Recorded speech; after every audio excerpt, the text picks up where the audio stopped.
যে চতুৰ্থ শ্ৰেণীৰ পৰীক্ষাত BA পাছ কৰা লৰায়ো পৰীক্ষা দিছে তদন্ত নোহোৱালৈকে মুখ্যমন্ত্ৰীয়ে গম পাব নোৱাৰে আমি পুনৰ এই বছৰৰ শেষৰ ফালে নতুন বিজ্ঞাপন দিয়াৰ বাবে চেষ্টা কৰিম এডমিট কাৰ্ড 17 মাৰ্চৰ পৰা ডাউনলোড কৰিব পাৰিব ABUB ৰিটেন টেষ্ট 23 মাৰ্চত অনুষ্ঠিত হ'ব যে চতুৰ্থ শ্ৰেণীৰ পৰীক্ষাত BA পাছ কৰা লৰায়ো পৰীক্ষা দিছে এতিয়া কথাটো হল আমি কোনোবাই যদি নিজকে সৰকাৰক ফাঁকি দি পৰীক্ষা দিয়ে তদন্ত নোহোৱালৈকে মুখ্যমন্ত্ৰীয়ে গম পাব নোৱাৰে কেতিয়াবা আপোনালোকে এনেকে মোক ফেসবুকত লিখে টুইটাৰত লিখে যেন মই সব গম পাওঁ কোনোবা লৰা এজনে যদি BA পাছ কৰিও নিজৰ যোগ্যতাটোক লুকুৱাই পেলাই চতুৰ্থ শ্ৰেণীৰ পৰীক্ষাত আবেদন কৰে মুখ্যমন্ত্ৰীজনে কেনেকে গম পাব আপোনালোকে খবৰ দিব আপোনালোকক আমি সুবিধা দিম যে এনে যিসকল লোকে আপোনালোকে দেখিব যে লিখিত পৰীক্ষাত পাছ কৰিছে কিন্তু এডুকেশনাল কোৱালিফিকেশনক তেওঁলোকে লুকুৱাই ৰাখিছে আমি সুবিধা দিম আপোনালোকক অভিযোগ দিয়াৰ বাবে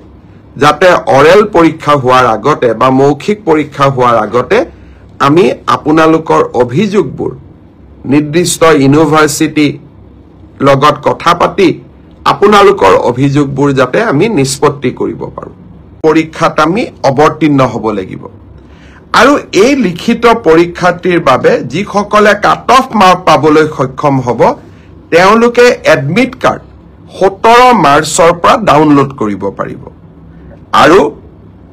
ফাইনালি ABUB ৰিটেন টেষ্ট 23 মাৰ্চত অনুষ্ঠিত হ'ব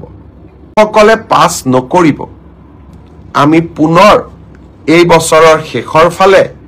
নতুন বিজ্ঞাপন দিয়াৰ বাবে চেষ্টা কৰিম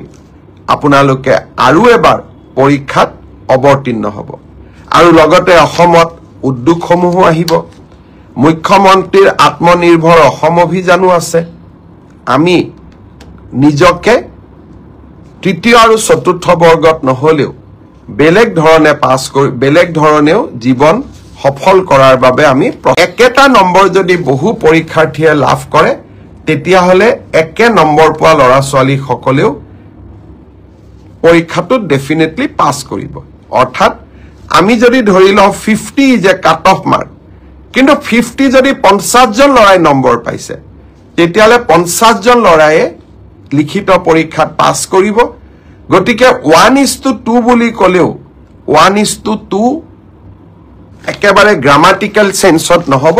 হয়তো দুজন চাৰিজন লৰা ছোৱালীয়ে বেছি কৰি পাছ কৰিব